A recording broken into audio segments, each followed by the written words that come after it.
Si Adolfo na rin ang nag-ayos ng karitela ni Tata Ingo.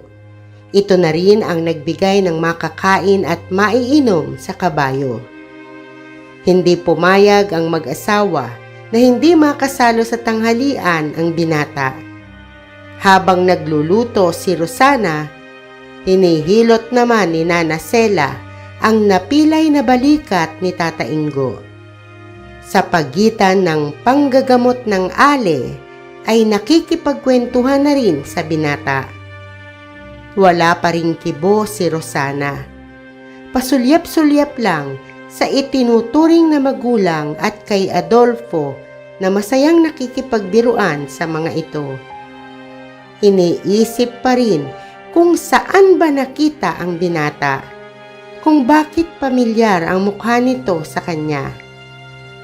Dahil hindi nakatuon ng atensyon sa ginagawa, hindi na niya napansing punong-puno na ng gatong ang bunganga ng kalan, ngunit sinusubuan pa rin.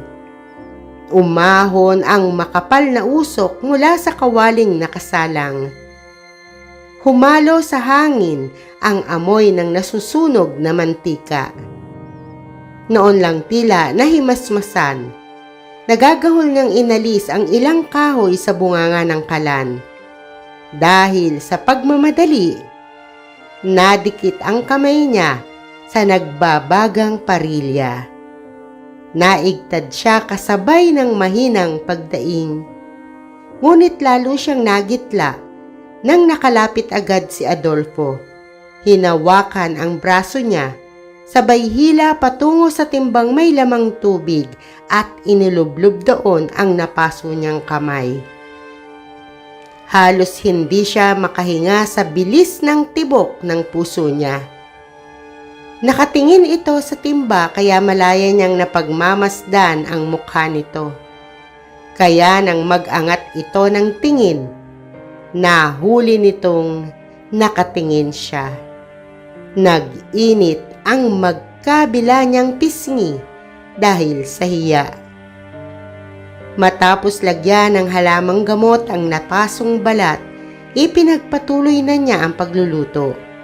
Katulong na niya si Nana Sela habang iginagala naman ni Tata Ingo si Adolfo sa taniman. Ilang sandali pa ay magkakasalo na silang kumain.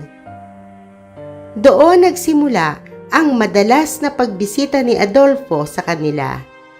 Dahil napilayan si Tata Ingo, ito ang nakakatuwang nila sa ilang gawain. Ito ang nagsisibak ng kahoy, nag-iigib, nagkukumpuni ng mga bakod at nag-aayos ng mga pananim. Madali nitong nakuha ang loob ng mag-asawa. Ganun din ang dating Teresa na namumuhay na bilang Rosana. Naging pangkaraniwan na ang presensya ni Adolfo sa tirahan nila Tata Ingo. Hindi rin ito nakakalimot magdala ng kung ano-anong bungang kahoy para kay Nana Sela. At para naman kay Tata Ingo, mga ugat at dahon na matatagpuan lamang sa pusod ng kagubatan. Lugar na hindi na napupuntahan ng mama dahil lubhang mapanganib para sa tulad niyang may edad na. Hindi rin nakakalimutan ng binata magdala ng naggagandahang waling-waling. Nangingiti si Nana Sela dahil alam ng ale ang ibig sabihin ng mga bulaklak na iyon. Magandang diwata. At hindi madaling mahanap ang ganoong uri ng mga bulaklak. Ang ale ang tila kinikilig sa waring panunuyo ng binata. Ayon sa ale, hindi magsasayang ng oras at magpapakapagod ang binata kung walang ibang hinahangad. Ganon din naman ang iniisip ni Tata Ingo. Ayon sa mama, bilang lalaki, naiintindihan niya ang ibig nitong sabihin dahil ganon din ang pamamaraan niya noon kaya napangasawa ang ale. At bilang lalaki, naniniwala siya na tapat ang hangarin nito sa kanilang Rosana. Hindi magiging hadlang ang pagiging ulila nito Katunayay lalo pa nga nila itong hinahangaan dahil naging matatag at nakatayo sa sariling mga paa. Ikinasisiya rin nila na sa maiksing panahon ay waring kabisado na nito ang ugali ng kanilang dalaga. Kung paano mapapasaya at kung paano iiwasan ang hindi magugustuhan. Kaya nagkakasundo sila na hindi sila tututol kung magkakagustuhan at magkakatuluyan ang mga ito. Nasa hustong gulang na ang dalawa upang bumuo ng sariling pamilya. Hindi pa man ay nasasabik na sila sa maliliit na batang magtatakbuhan sa kanilang bakuran at tatawag sa kanila ng lolo at lola. Wala pa man ay naglalaro na sa kanilang imahinasyon ang magiging itsura ng magiging mga apo. Maganda ang kanilang dalaga, makisig naman ang binata. Tiyak nilang magaganda ang magiging apo nila, lalo na kung mamamana sa ama ang mga mata. Ang kulay berdeng mga mata ni Adolfo.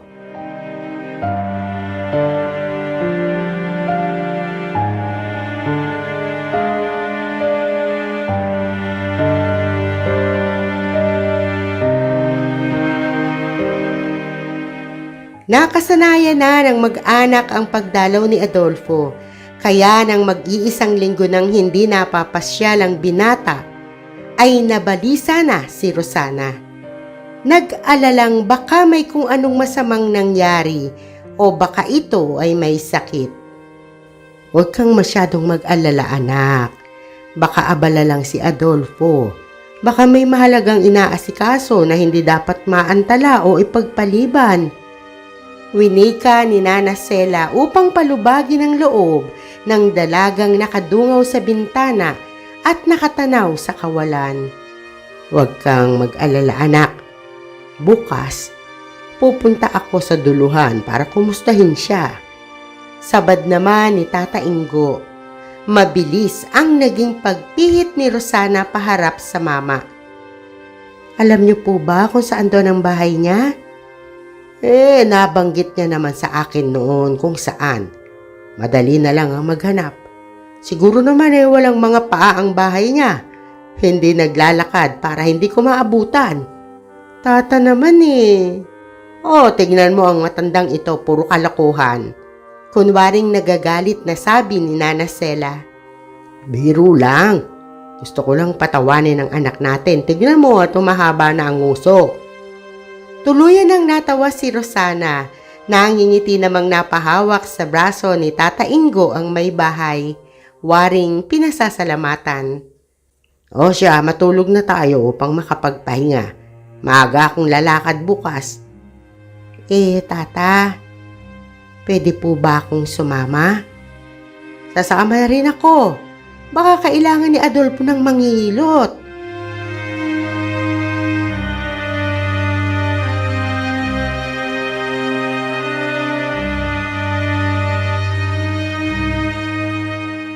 Kinabukasan, papasilip pa lang ang haring araw. Sakay ng karitela, binaybay na ng mag-anak ang kalsada patungo sa duluhan. Madali nilang nalaman ang patungo sa paanan ng bundok. Iniwan nila ang karitela sa bakanteng espasyo sa may gilid ng kalsada at saka tinalunto ng daan. Napasagap ng hangin sina Tata Ingo at Nana Sela nang matuklasang matarik pala at baku-bako ang daan patungo sa paanan ng bundok.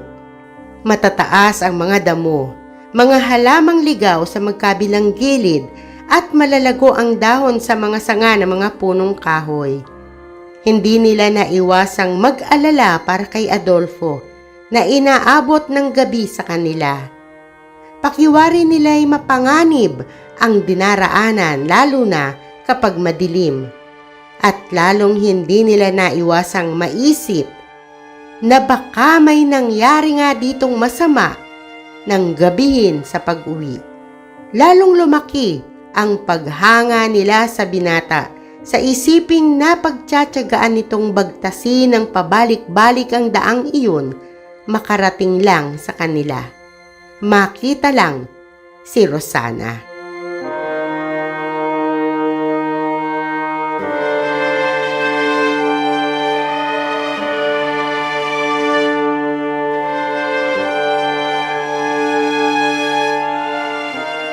Malayo na ang nalalakad nila, ngunit wala pa rin silang nakikitang bahay o kubo. Ibig nang sumuko ng mga tuhod ni Tata Ingo at Nana Sela nang makarinig ng malakas na kahol ng asong tila palapit sa kinaroroonan nila. Sandali pa'y bumulaga sa kanila ang isang malaki at balahibuhing aso. Hindi nakagalaw ang mag-asawa. Nangambang baka bigla itong sumugod at mangagat. Natigilan din si Rosana. Tila hinahalukay ang baul ng alaala sa isipan. Magkasalubong ang mga kilay. Kunot ang noo. Gaya ng naramdaman nang unang makita si Adolfo. Pakiwari niya'y nakita na rin niya ang malaking aso.